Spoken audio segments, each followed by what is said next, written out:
I was packing up things to donate when my daughter found this old cookie book, a book I've literally never used. She grabbed it and said, "No way, Mama, we're keeping this." She's only 6, but she picked the adorable traffic light shortbread cookies and helped me make them. Her classic version, and then my low-calorie, high-protein, gluten-free mama version. Let's bake! For the shortbread version, we started with 1 cup of butter that was slightly softened. As you can see, my kids are trying very hard to break down the butter. Then we added 3/4 cup superfine sugar. What I did here was I just took some regular white sugar and I ground it up a little bit finer. We are supposed to go in with a splash of vanilla. That was a big splash, but to be honest, it kind of gave the cookies an extra cookie-ish taste. We used an electric beater to beat the butter and the sugar together. Then the recipe calls for 1 egg yolk, which is always fun to try to separate from the egg white, but we ended up keeping the egg white for the high protein version of the cookies afterwards. Then we went in with 2 cups of all-purpose flour and just a little pinch of salt. We mix that in by hand. The recipe also calls for 1 heaping cup of dry, unsweetened coconut. But as you can see, the dough felt a little bit dry, so I added just under 1 cup of coconut, and then some was spilled as well.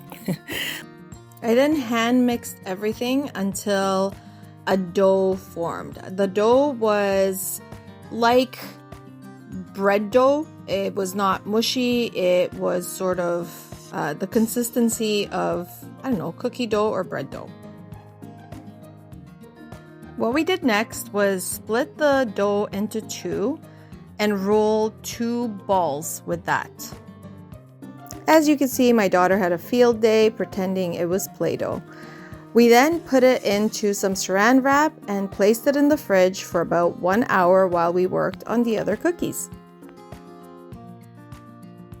Once the dough balls were refrigerated for about an hour, we took some flour for dusting and then rolled out each one of the balls into a 5 centimeter thick flat rectangle. At least we tried our very best to make it a rectangle. It wasn't quite a rectangle, but it was a very difficult dough to roll, as you can tell. I kind of had to take over and make it into a thin enough dough.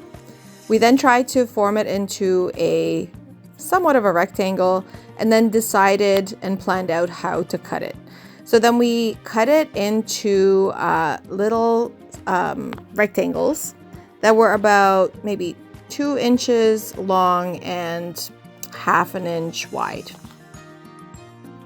Again, kids love doing this because it's like Play-Doh. So she got to shape it into proper rectangles and put it on the baking sheet, and it was just a whole lot of fun making these cookies with my daughter. My 4-year-old son was interested for about 4 minutes and then he gave up on us. As you can see, we're putting the little rectangle cookies onto the cookie sheet, and I put it into the oven at a preheated oven of 375 for about 12 minutes. Once they're out of the oven, you have to let them cool fully. So at first I took them right off the cookie sheet on the parchment paper on a cool area, and then I put them on a cooling rack, and I think it took about 1/2 hour for them to fully cool down. You don't want to be putting frosting on warm cookies because it'll melt. So the book calls for making your own frosting. I cheated. I just used the store-bought stuff, in a can. The first or second cookie broke, so the kids had a little snack. As you can see, my son came back for a cookie. And then we decided to decorate the cookies with Smarties. These Smarties we had from Halloween. We had so many Smartie boxes. I was like, I'm not buying traffic lights, gummy bears. We have enough sweets at home. Let's just use what we have. So at first we made proper traffic lights with, red, yellow, green, or red, orange, green.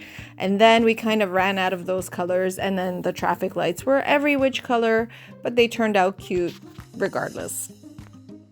By the way, can you tell me, what cookies do your kids like making with you? And honestly, I need ideas. What cookies are you leaving out for Santa this year? So now that the shortbread cookies are done, I'm moving on to the healthy version, which is a high protein, gluten-free, much lower calorie cookie for me. And whoever else wanted them, because there were other people that ate them. We started with 1 cup of oat flour and 1/2 a cup Greek yogurt. We also added in 1 scoop of the vegan vanilla protein powder and 2 tablespoons melted butter. We also added the 1 egg white that was left over from the other cookies. We added 2 tablespoons of the coconut and just a little splash of vanilla. You can also add a sweetener if you want them sweeter, but honestly to me, these cookies were just fine. We also added 1/2 teaspoon baking powder. We mixed that in by hand. There was no need for an electric mixer in this case, until it formed a sort of dough. And to be honest, this dough was very similar to the other one. So I did the same thing. I refrigerated it for about half hour in this case. I didn't cover it or anything. I just left it in the refrigerator with saran wrap over the top of the bowl. And then the same way, just using oat flour at the bottom, I rolled it out. As you can see, this one was a lot more difficult to roll out because oat flour is not flour. But in the end, it worked out. I just kind of moved gently and made a sort of square. Square. It's a rectangle. Know your shapes, girl. Come on. So I made a rectangle, and then the same way, I just cut smaller rectangles. Same thing, about 2 inches long, and then about 1 inch or 1/2 inch wide, and just place them on the baking sheet the same way, and then into the oven for about, I think it was also 10 to 12 minutes. The only difference was that you have to bake these ones at 350 rather than 375. But the same way I did the other ones, I had to cool them off for about 30 minutes before making the frosting. And then for my high protein frosting, I used about just over 1/2 a cup of Greek yogurt. It's whatever I had left in this container. And then I used 1 scoop of the vanilla vegan protein powder. And I just diluted it a little bit with water just to give it that creamy consistency like frosting. And it was very sweet and delicious. So I did the same thing I did for the other cookies with my Greek yogurt high protein frosting. I laid out all the cookies, and then one by one, I just spread out a little bit of the Greek yogurt mixture on each one. And I had some left over, the Greek yogurt mixture, and honestly, I used that as a snack later on. For the healthy cookies, I wanted to use healthier toppings.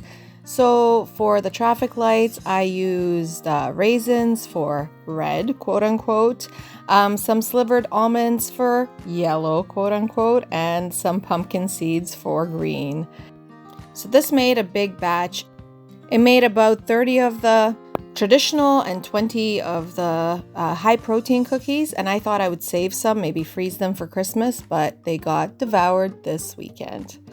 And there you have it, 2 versions of these amazing traffic light cookies. Follow me for more mom-friendly and kid-friendly recipes that fit real life. Enjoy!